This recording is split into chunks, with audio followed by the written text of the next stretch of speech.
You know, when you take a long journey, it's always best to have a great game plan, a map to know exactly where you're going to go, but we don't always do that in life. Well, my friend Sean Conley had a great roadmap for his life, what he wanted to do, and we're going to continue it in part 2 of this segment, talking to Sean Conley, a kicker in the NFL and a guy that succeeded at life and wrote a book about it, The Point After by Sean Conley. We have part 2 of his story coming up in just a moment. This is the Pigskin Daily History Dispatch, a podcast that covers the anniversaries of American football events throughout history on a day-to-day basis.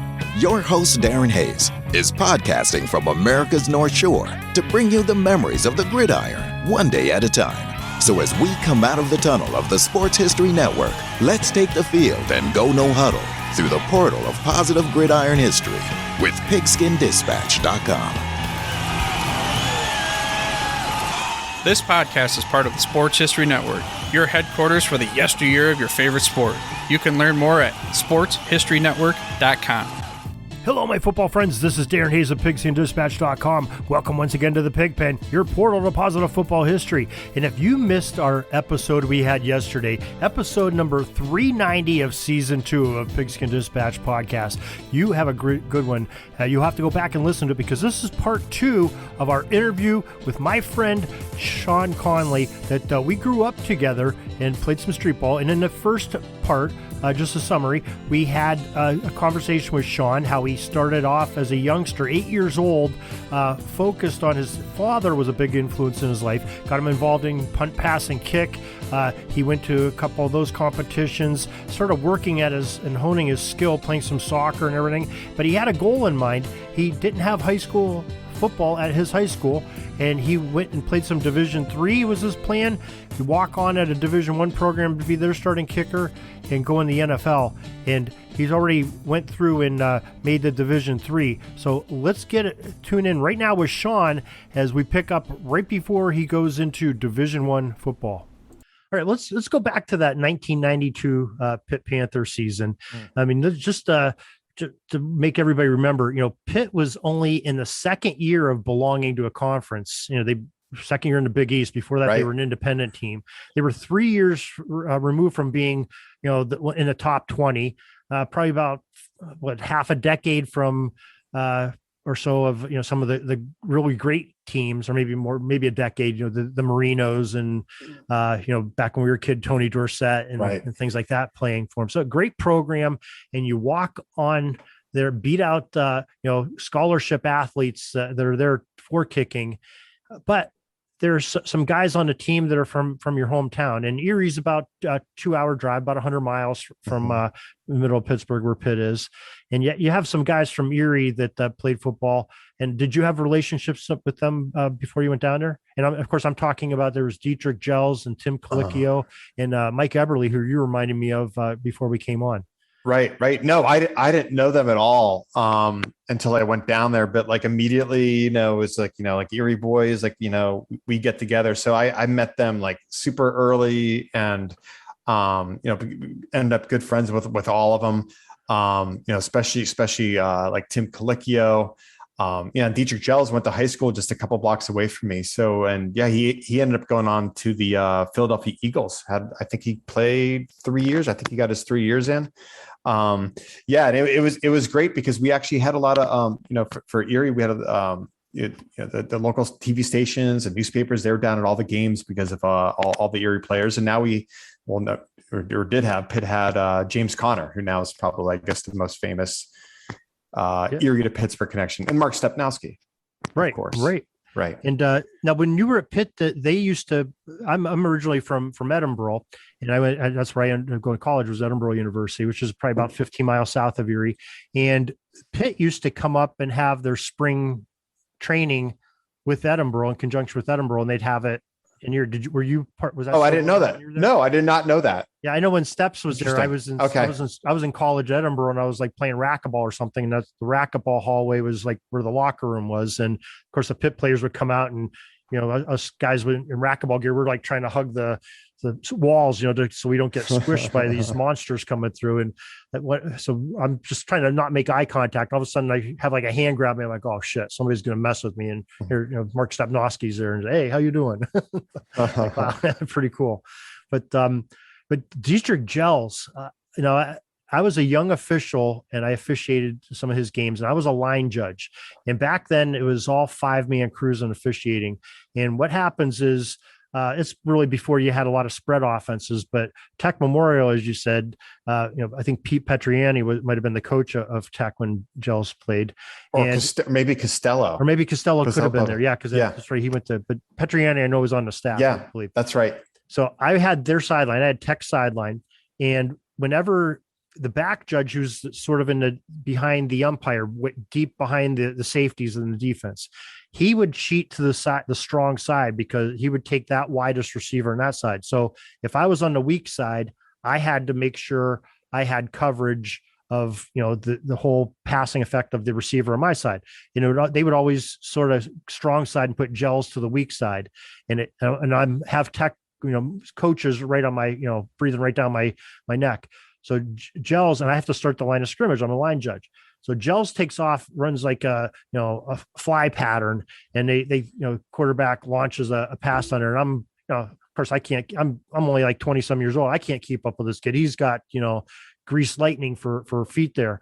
And they run like 2 or 3 times, and it wasn't a very effective offense, but it would tire out a line judge for sure. And I remember coming back, and the Tech coaching staff's like, "Hey, you want us to run that one more time?" I'm like, "Oh, no, that's okay." This kid's fast. He's a good athlete, Dietrich Gels.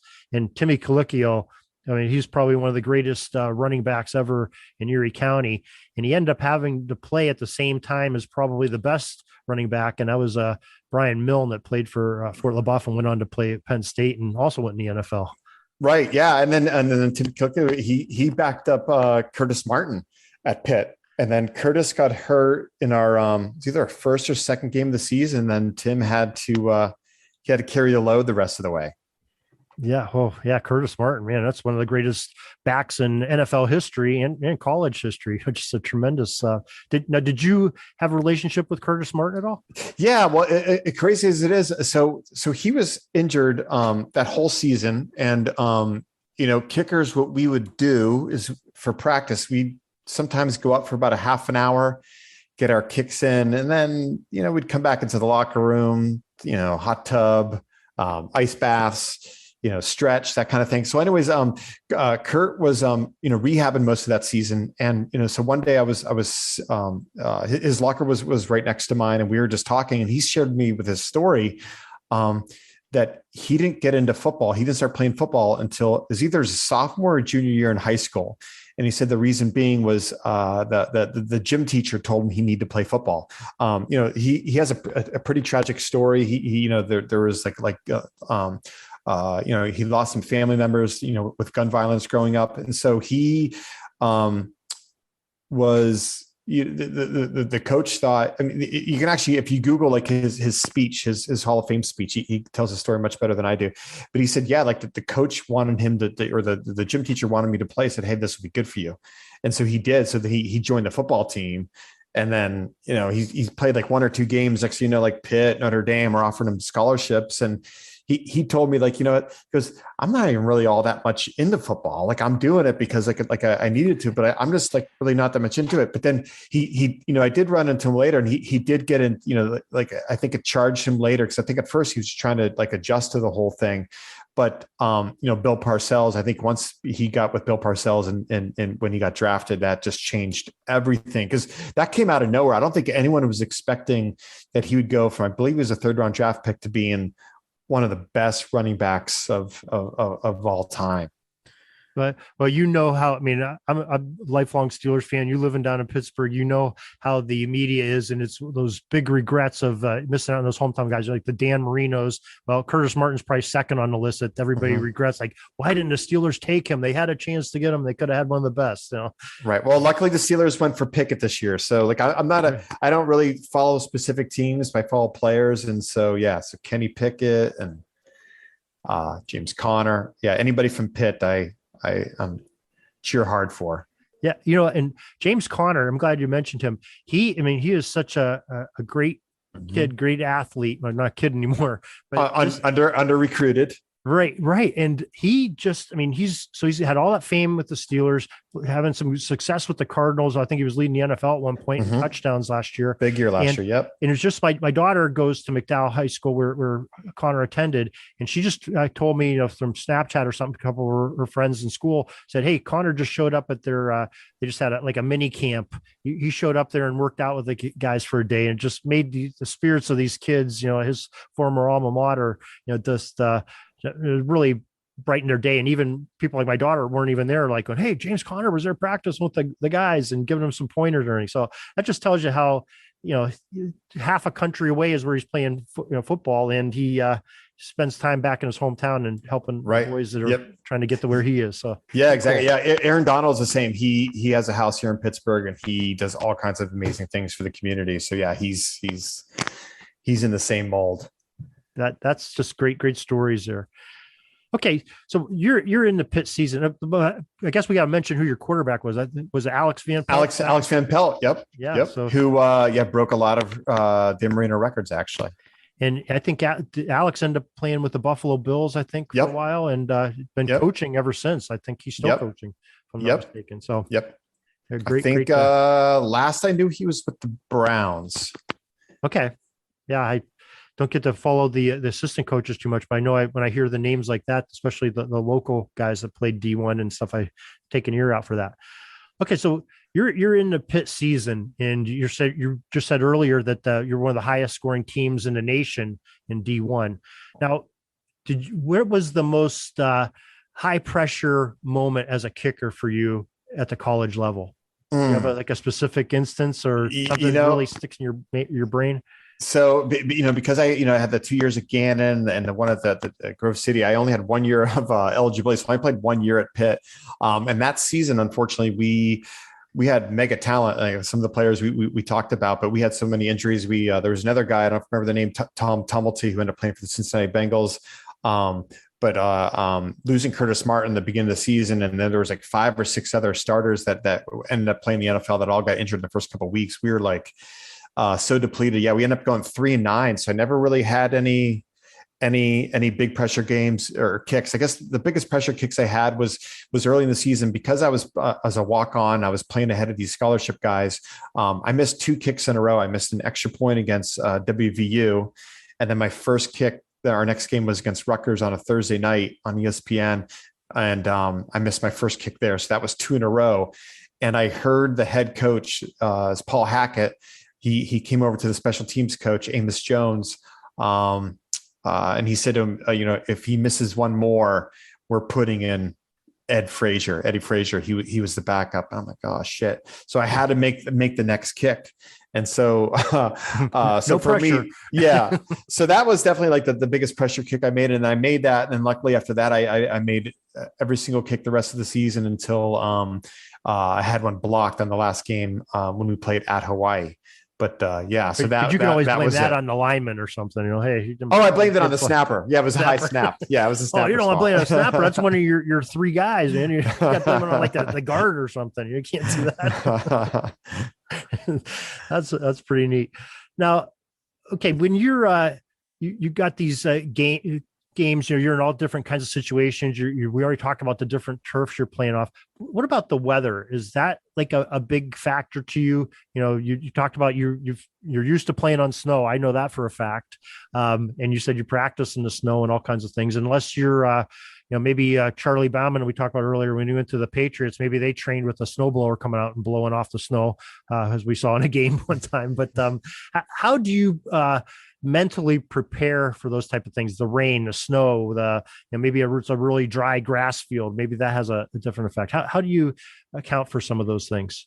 Yeah, I think the best way is to not, like kind of like what Matt Barr said, not put too much into there where you change your whole routine or anything like that, because it's very easy to get caught up. The worst conditions, of course, is like when it's cold, because the colder it is, the football is not going to fly as much. And the wind, it can be a factor to a certain degree, but it really shouldn't change. Like if you're kicking into the wind, if you kick it and if you hit the sweet spot, it'll still travel straight. I think what happens to a lot of kickers is we just start to think, win, win, win. I'm kicking into the win. I'm kicking into the win. So it is whenever you started that conversation, that's when it would throw you off versus like, stick with your routine. If you hit that sweet spot and you kick it like you always kicked it, you're going to kick it straight and it's going to go through. What kickers will do too is before the game is they'll kick in both directions, and they'll typically then communicate with the special teams coach, based on the wind direction. Like if we're going that end of the stadium, I'm good to, say it's into the wind, I'm good to 50. If we're going in that direction with the wind in my back, I'm good at like 65. So usually, and then the special teams coach can override you based on, because kickers will usually say, a few yards more than what they actually could do. And then that special teams coach is now in charge of, when it happens in the moment, to the head coach making a decision like, hey, this is out of the range of this way, or this is within the range. So that's usually the most important part of the communication when it comes to the wind. Okay. So I guess along with that, did this ever happen? Coach Hackett's on the sideline, the offense is out there, Van Pelt and, Colicchio and Gels and them, they end up getting a situation. It's 4th and 3 and you're 34, 35 yard line, those sort of the fringe areas for a kicker. Does Hackett did he look to you, or does he look to Coach Jones to say, hey, can you make this, or should we go for it, or punt, or what? Where's that decision come? That would go to the special teams coach. Yeah. I mean, because the kickers are like, yeah, I can make it, but yeah, that okay. That would be Amos Jones's job. Yeah. All right. Well, let's fast forward in your career. Now you're done with Pitt. You have had a pretty successful career there. And what's your game plan now? You're done. You got your D1 job kicking for the Pitt Panthers. Where did your plan roll out from there, and what actually happened? Yeah, then I hope to get drafted. So I had a good enough year to get drafted. I was 16 out of 19 my senior year, which was like, I don't know, what is that, like 84%. And so I think I was number 2 in the country. There was a kicker from Memphis who had a higher percentage. So I was number 2 accuracy wise. So I tried to get an agent. I had a hard time getting an agent because a lot of agents have no interest in kickers unless, like, at the time, like maybe you're like Jason Hansen or Jason Elam, these kickers who would go like in the top couple rounds, which is like rarely happens. So finally I got an agent, and then he started like putting all the calls, and it actually went fairly well. That year there was like 4 or 5 teams that needed kickers. So we were in contact with quite a few teams that said, hey, when he's around, or if he's available in the later rounds, we'll draft him. Unfortunately, that didn't happen. So I didn't. Did you get any visits with them in the draft process? Oh yeah. So Okay. So the Giants came in. And worked me out. Also, we had like a pro day at Pitt where I had a little bit of an opportunity. But most of my work, when I played against Notre Dame, there was a lot of, like, we heard there was a whole bunch of scouts that were there. So I know I got to play live there, which is actually how I got signed by Detroit Lions. So then, and I also sent out videotape. Like I sent a highlight reel to every NFL special teams coach. So I did everything I could from a marketing perspective. And back then, like you really had to do like a lot of legwork on your own. You had to physically send tape. It wasn't like you could just like send them, YouTube links. So I had to go down, and I met with our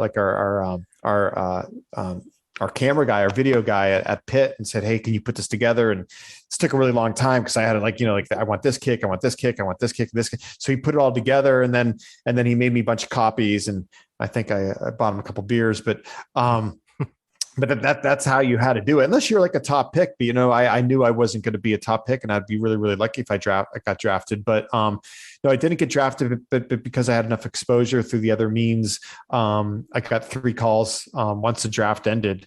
Like I was sitting there watching it. I remember, we had ESPN in the dorm room, and this is the first year the NFL draft went from 12 rounds down to 7. I think if there was more rounds, I would have got drafted. So that was it. And then I was like, oh shit. And I just waited, and I was about to give up on the phone ringing, and then it rang, and then it was Detroit Lions, and I hung it up. And then, And then, I didn't have call waiting on my phone. So I hung it up, and then it was Arizona Cardinals, who were the Phoenix Cardinals at the time. And then the Steelers called. So all three called and made some kind of free agent offer. And so the next day I worked out for the Steelers, and the Steelers said, actually, I got to meet with Bill Cowher. So after the kicking workout, Bill Cowher, the coach, like, Bill, the coach wants to see you. I'm like, the coach. I'm like, is it the special teams coach? I'm like, well, it can't be, because I already, he was already out here. And they walked me in. I'm like, oh shit, I'm heading towards the head coach's office. And so I walk in, and then so I met with Bill Cowher, which was amazing. And he just said, hey, we'd love to sign you, but we can't sign you. I forget whatever the reasons were, like for a couple of weeks because of their roster or whatever. And then he says, do you have any other offers? I said, yeah, Detroit Lions offered me. And they said if I sign with them, they would promise me playing time, which for kickers, that's what you really want to hear, that they'll promise you playing time. Because if you get playing time in preseason, you get video, and then I can take that video and I can send it out to other teams if and when I get cut. So he said, you need to sign with Detroit. That's my friend Kevin Colbert, because Kevin Colbert now, who just retired with the Steelers, right. He's like, yeah, go play for Kevin. If Kevin said he'll play you, and because Kevin Colbert was the player personnel director for the Detroit Lions back in 1993. So he's like, yeah, you got to go play for Kevin. So yeah, so then I got into the Three River Stadium parking lot with my buddy. I'm like, take me back to my room right now. I'm calling Detroit. I'm going to sign with them. And then that's where I ended up. So it was, luckily, like, from some advice from Bill Cowher, got me with Detroit, which I probably would have signed with anyways, but he kind of cemented the deal.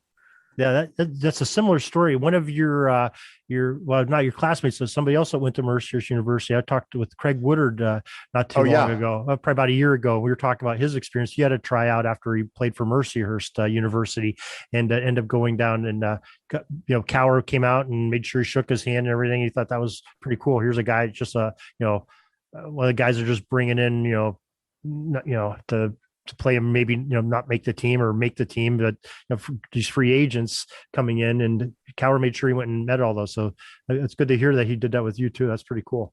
Yeah, he was definitely like a player's coach, and this was, I think, his first year in the NFL, first or second year. But he was just someone. As soon as he starts talking to you, the first five or six questions weren't even about football. Like, he asked me, what I went to school for, what I studied, where I'm from, just all these just personal questions. And then he got into football, and then I must have been in there for a half an hour. I mean, he just kept talking and talking. And then he started telling me, I think he grew up with Kevin Colbert, and he was like, oh yeah, I knew him from Crafton. So it was just, he was just the quintessential players coach. Huh. That's definitely good, refreshing to hear. You always think of these coaches, these curmudgeons that right, they're in their office or they're up on some platform while practice is going on or whatever, and going and really actually meeting the people and getting to know a little bit about them. Very interesting. All right, so you end up with the Lions, and what happens while you're with the Lions? You get into some preseason games. Yeah, so I got into the final preseason game, which was enough and gave me the film. But so I was there with them for about almost the whole training camp. They had a kicker there, Jason Hansen, who at the time signed the biggest NFL contract ever for a kicker. I think he just signed for $725,000 a year. And because he just signed it, there was no way I could beat him out. So they said, your role is, to give him breather, or whenever he needs a breather, and, in case he gets hurt. So it was fine with me, because then there was no any weirdness between me and him. It wasn't like I was trying to take his job. He knew why I was here. So it was which was different than my next two stops. Was a lot more uncomfortable with the kickers, because I was there to take their jobs. So that made it really good, because then I could just learn from him.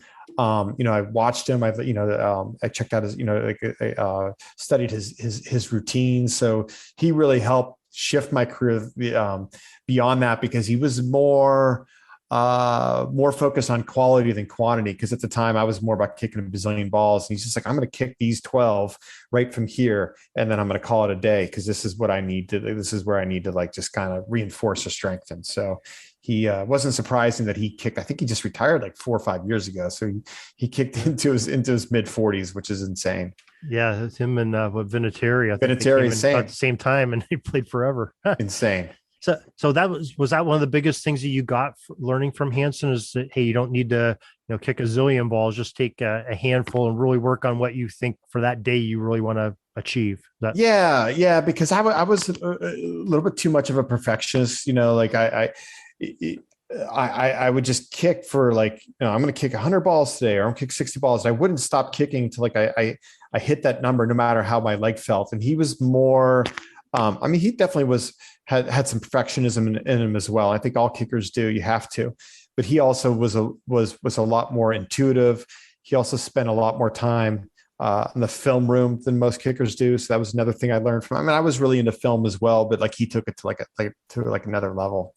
All right. So you have to come to the bad experience, which I'm sure can't be pleasant at all, of Cutdown Day. Now, how does that process happen with the Lions? I know we see like in films and TV shows and everything. Cutdown Day, they have this guy called the Turk that knocks on your door and hey, get the hell out of here, or whatever they do. How is the reality? What's it like? It's pretty real. Yeah, it's it's dreadful. So the guy who's the Turk is typically a guy who's like in the lowest of in the hierarchy of the coaching staff. And you can pretty much figure out who he is, just like as camp goes on. And as soon as like there's the first cut, then the word gets out amongst, the guys like myself who are like living in uncertainty who it is.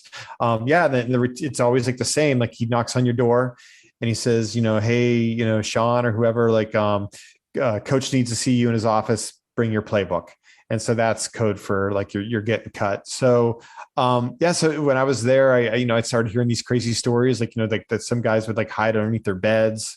Some guys would like lock themselves in the bathroom. Some would just like sometimes the Turks weren't really good at mixing up their time. They quite often happened between the first session and the second session, right around nap time, when they knew the guys were in their rooms in their beds and they would come in. So like my roommate, that's how he got cut. He was like taking a nap and the guy came in. That was that. Well, that's a bad way to wake up from a nap. Oh yeah. And it was sometimes you'd come back from practice and you'd see a locker cleared out. And so like the guy might've got cut right before practice. Cause I remember one day I asked when I was first with the Lions, I said, hey, what happened to so-and-so? Why is his locker cleared out? He's like, well, don't you know what the NFL stands for? I said, no. He says, not for long. And so that was like a new concept. That was a new term for me, the not for long, but there was cut down days, but sometimes they had to make room for guys, who are holding out from camp and all of a sudden they're back on the roster. So sometimes they couldn't wait to cut down day and, some random defensive back had to go that day. Okay. So you end up getting your call and having to have your conversation with coach of the Lions. Where did your career go from there?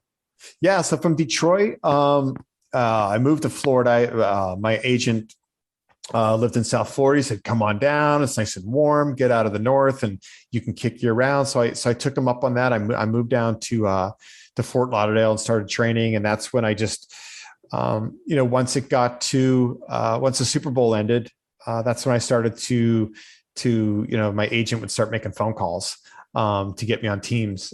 Had to fire my agent like a lot of players do, because after like a couple months, it just seemed like he wasn't getting anywhere. So I actually became like my own agent. And a friend of mine who I played football with at Pitt, he also would make phone calls for me. And then we're talking about this for recorded. My dad called me up one day and he said, hey, Mr. Monday, a friend of mine who, owns that gas station, he knows the special teams coach, Tom Bata of the Indianapolis Colts.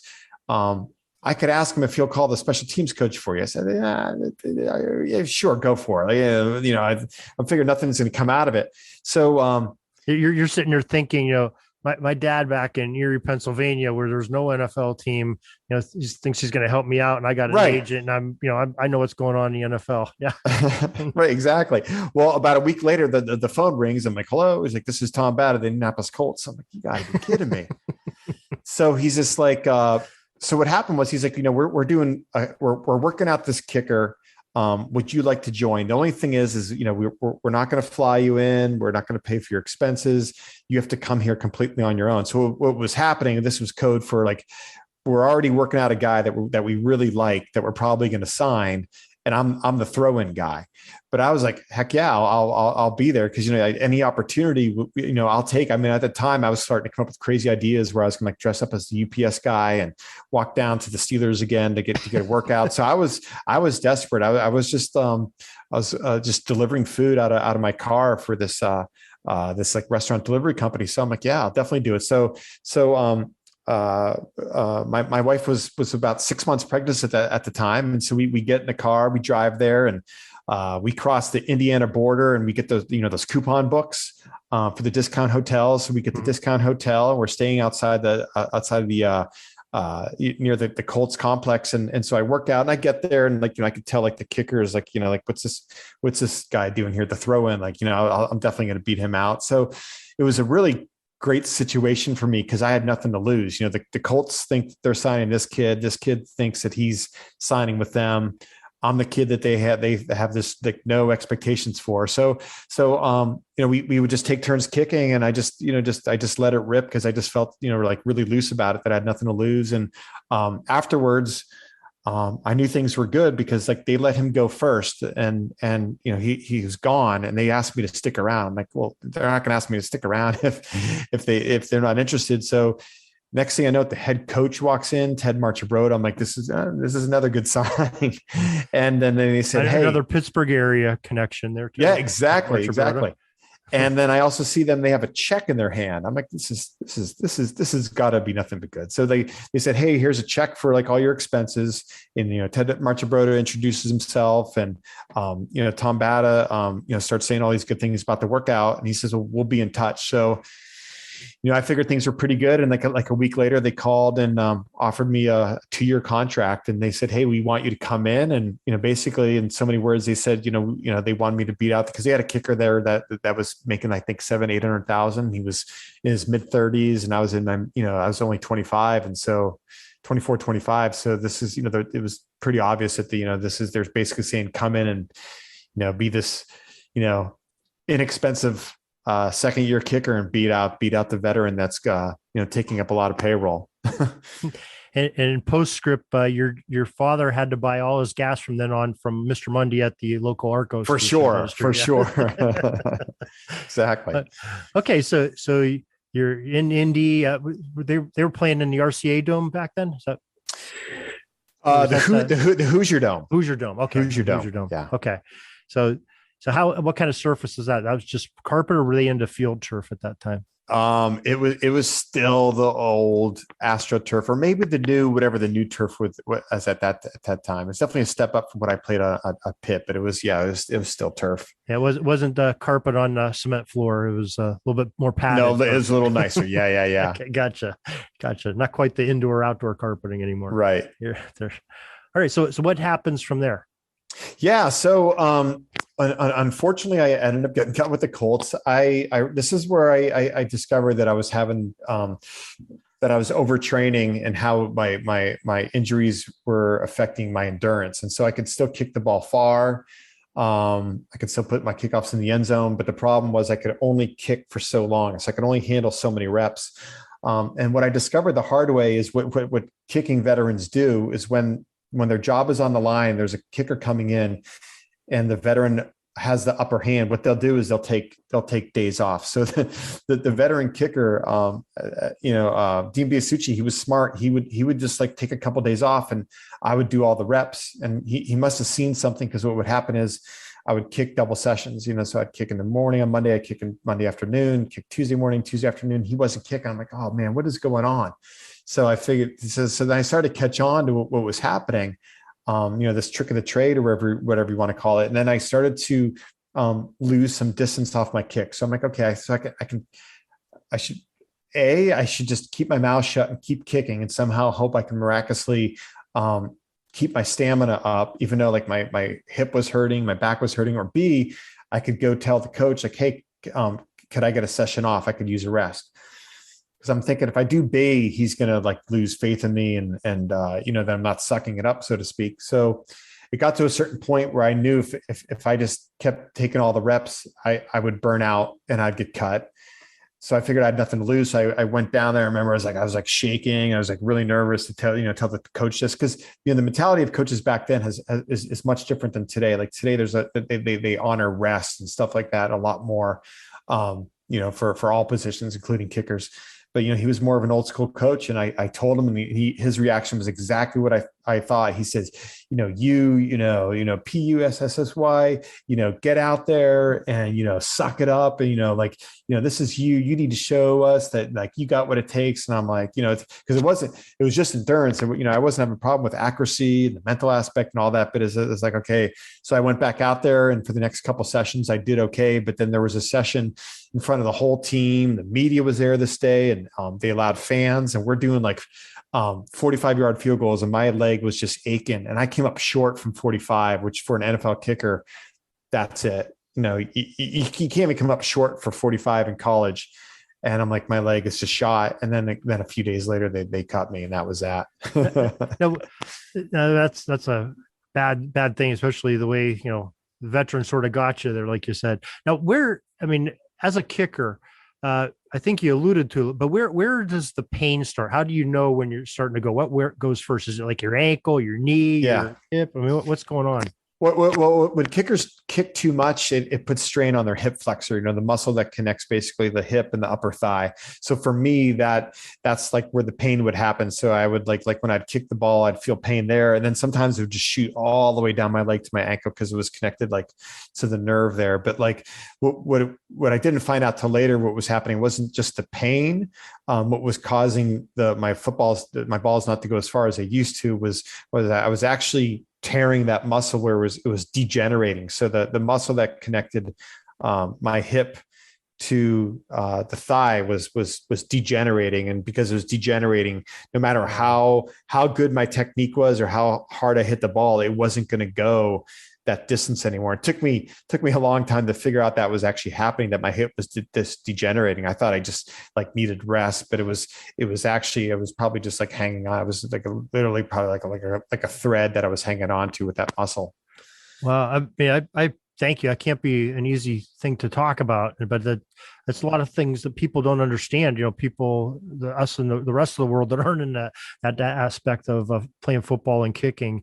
We're just thinking, most people sit there and think, oh, the kicker, he's the guy that comes out. It's either going to screw up the game or be a hero for playing for 2 seconds. And, they're not real football players. You hear all that kind of stuff, but you really have to be athletic and really have to, have strength. You may have to have different training and different muscle groups than some of the other players. You're not strengthening your arms probably as much as a quarterback or a linebacker or something, but right. Your leg, you got to, that's your bread and butter right there. You got to make sure you take care of that weapon.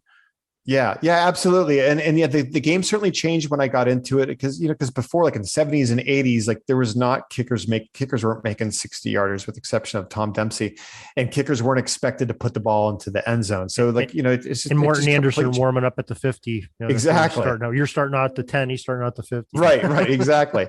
So like it changed. Like, so now nowadays kickers have to be strong. Like if you can't bury the ball in the end zone, because the special teams do not want to, there's so many kickoffs, special teams is where the number one injuries are. So that's where they want to minimize that risk. So it's super valuable that kickers, put in the end zone for a touchback. Okay.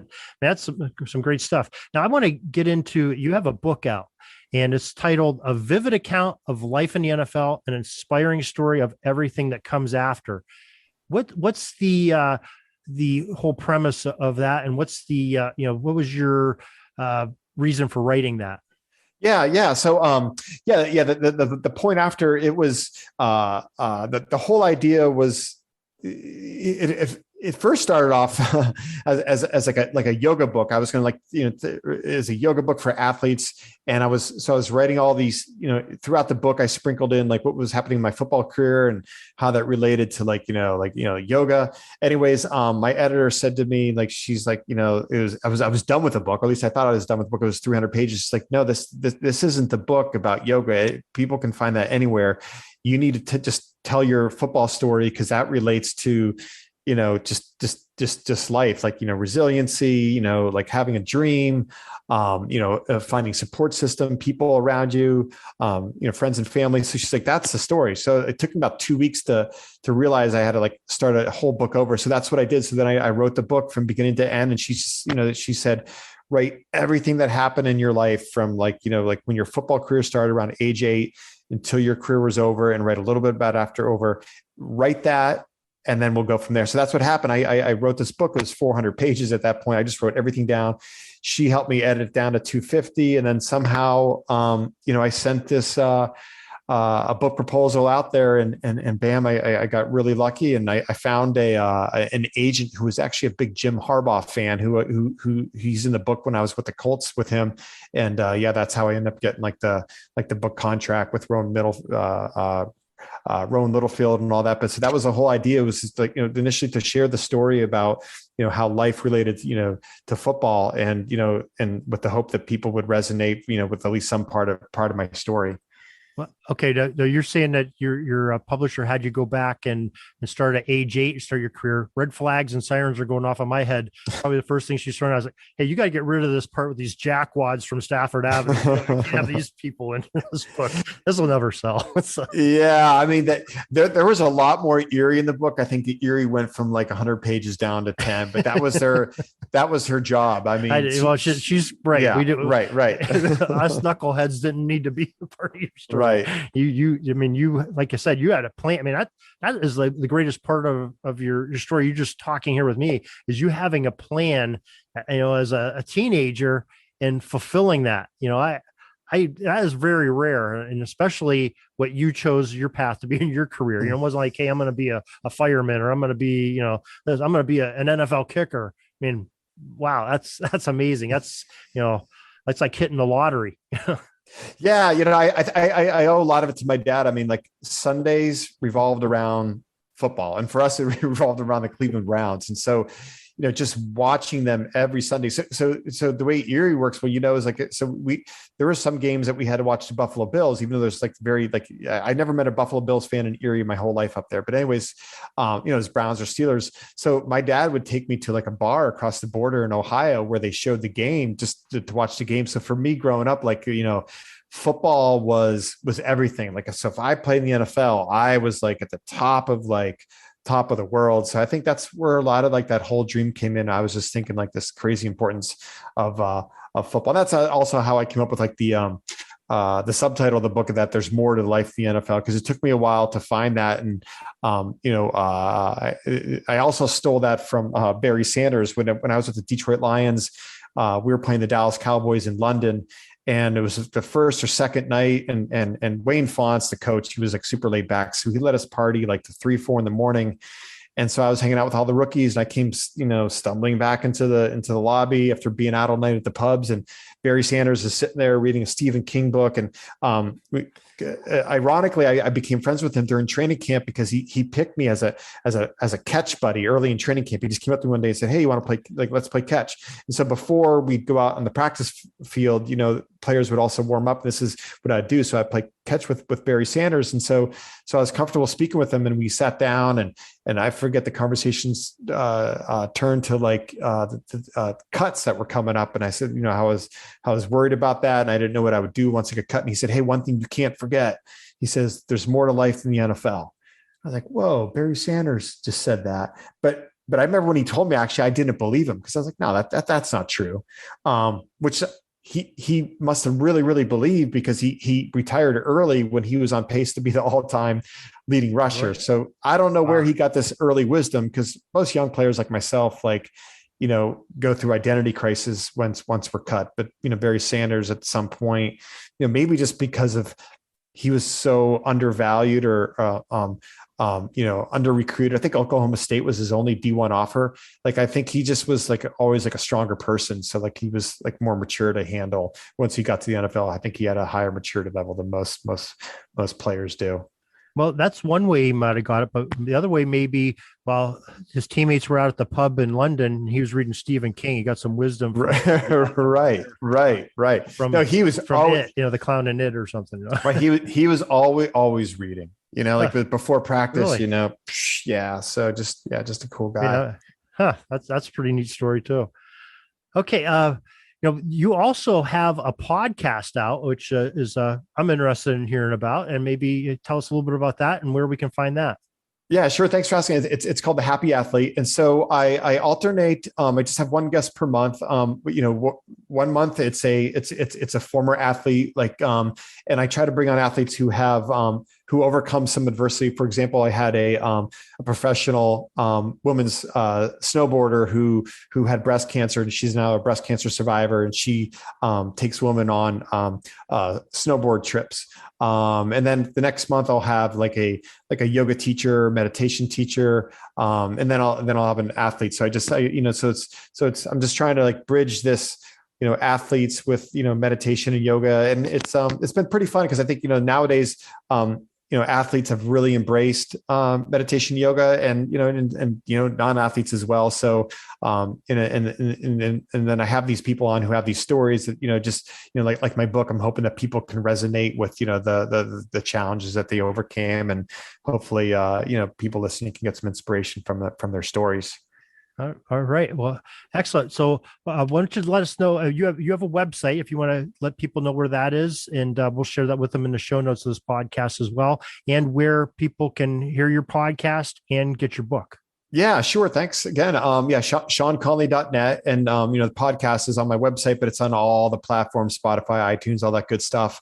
My book, it's in all the bookstores. If not, you can ask the bookstore to order for you, or of course it's on Amazon and all the online websites. It's also on my website as well. So yeah, appreciate that.